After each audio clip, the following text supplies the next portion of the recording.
Good morning students. +2 art हम आज lesson करेंगे राष्ट्र निर्माण की चुनौतियाँ। इस लेसन के कुछ क्वेश्चंस मैंने आपको पहले भेजे थे।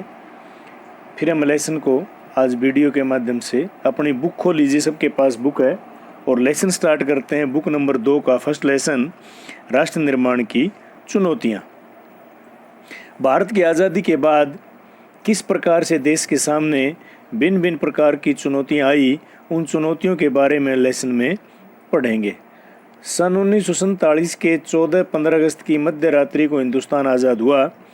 स्वतंत्र भारत के प्रथम प्रधानमंत्री जवाहरलाल नेहरू ने इस रात संविधान सभा के एक विशेष सत्र को संबोधित किया था और उनका यह प्रसिद्ध भाषण भाग्यवधू से चिर प्रतीक्षित भेंट या ट्रिस्ट विद डेस्टिनी के नाम से प्रसिद्ध है। और ये जीके बुक्स के अंदर कई बार आता रहा, कंपटीशन एग्जाम के अंदर भी कई बार ये क्वेश्चन पूछा जाता है कि पंडित जवाहरलाल नेहरू ने जो भाषण दिया था उस भाषण का नाम क्या था?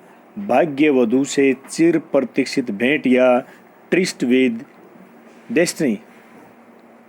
क्योंकि भारत की आज़ादी बहुत वर्षों के संघर्ष के बाद मिली, लेकिन लोग उस आज़ादी को अपने ढंग से नहीं मना सके, क्योंकि आज़ादी के साथ ही देश का बंटवारा हो गया और उस बंटवारे के दौरान लाखों हिंदू और सिख परिवार पाकिस्तान से भारत की तरफ और लाखों मुस्लिम भारत से पाकिस्तान की तरफ जाने लगे।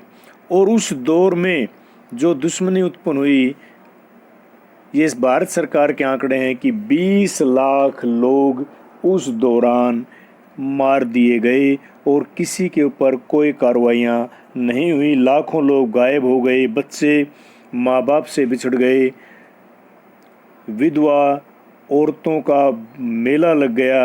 ये एक बहुत बड़ी चुनौती थी। 1947 के बंटवारे के दर्द को उस समय के बड़े बड़े नेताओं ने अपने भाषणों में इनके अंदर संबोधित किया है। जिस दिन पंडित जवाहरलाल नेहरू दिल्ली में लाल किले की प्राचीर से देश को संबोधित कर रहे थे, उस दौरान हमारे राष्ट्रपिता महात्मा गांधी जी वर्तमान बांग्लादेश के उन हिस्सों के अंदर भ्रमण कर रहे थे जो आजकल बांग्लादेश के अंदर हैं। और ये सारी की सारी चीज़ें चुनौतियों के रूप में हमारे सामने, देखो अखबारों में कटिंग है उसमें कि हिंदुस्तान टाइम्स की कटिंग है और उससे नीचे आती हैं चुनौतियाँ। इसकी प्रमुख 3 चुनौतियाँ थी। देखिए महात्मा गांधी ने उस समय क्या कहा? कल हम अंग्रेजी राज की गुलामी से आज़ाद हो जाएंगे, लेकिन आधी रात को भारत का बंटवारा भी होगा, इसलिए कल का दिन हमारे लिए खुशी का दिन होगा या गम का, ये मुझे नहीं पता। मुख्य तौर पर भारत के सामने 3 चुनौतियां थी। पहली तात्कालिक चुनौती एकता सूत्र में बंधे एक ऐसे भारत को गढ़ने की थी जिसमें भारतीय समाज की सारी विविधताओं के लिए जगह हो। भारत अपने आकार को विविधता में किसी महादेश के बराबर था। यहाँ अलग अलग बोली बोलने वाले लोग थे, उनकी संस्कृति अलग थी और वे अलग अलग धर्मों के अनुयायी थे। पूरे विश्व के अंदर हिंदुस्तान एक ऐसा देश है जिसमें भिन्न भिन्न जातियों के लोग, भिन्न भिन्न धर्मों के लोग, भिन्न भिन्न मतों को मानने वाले लोग, भाषाओं को बोलने वाले लोग मिलते हैं। यानी कि दुनिया के अलग अलग देशों में जिस प्रकार की संस्कृति अलग अलग पाई जाती है, हिंदुस्तान में वो संस्कृतियाँ एक ही देश के अंदर मिलती हैं। और ये एक सबसे बड़ी चुनौती है कि उन विभिन्न संस्कृति, धर्म, भाषा और क्षेत्र के लोगों के अंदर एकता की स्थापना की जाए।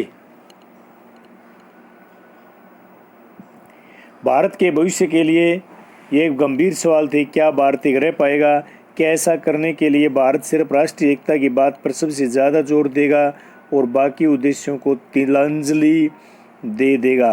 क्या ऐसे में हम हर क्षेत्रीय और उप क्षेत्रीय पहचान को खारिज कर दिया जाएगा? ये एक बहुत बड़ी चुनौती थी। दूसरी चुनौती लोकतंत्र को कायम करने की थी, क्योंकि जिन परिस्थितियों में भारत आज़ाद हुआ और जिन परिस्थितियों में देश का बंटवारा हुआ, उन परिस्थितियों में क्या देश के अंदर लोकतंत्र कायम रह पाएगा, ये सबसे बड़ी चुनौती थी। और उस समय जब भारत का संविधान बना और भारत के अंदर लोकतंत्र स्थापित करने की बात आई, तो दुनिया के देशों ने कहा था कि भारत एक मदारी स्पेलों का अनपढ़ लोगों का देश है, क्या इस देश के अंदर लोकतंत्र कायम रह पाएगा, क्योंकि इतने बड़े देश में और अनपढ़ लोग, गरीब और आदिवासी लोगों को जो वोट का अधिकार दिया गया है, क्या वे अपने वोट का प्रयोग सही प्रकार से कर सकेंगे।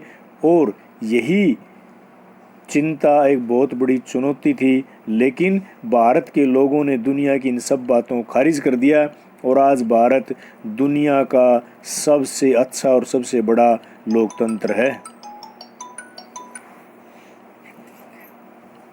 तीसरी चुनौती थी एक ऐसे विकास की जिसमें समूचे समाज का भला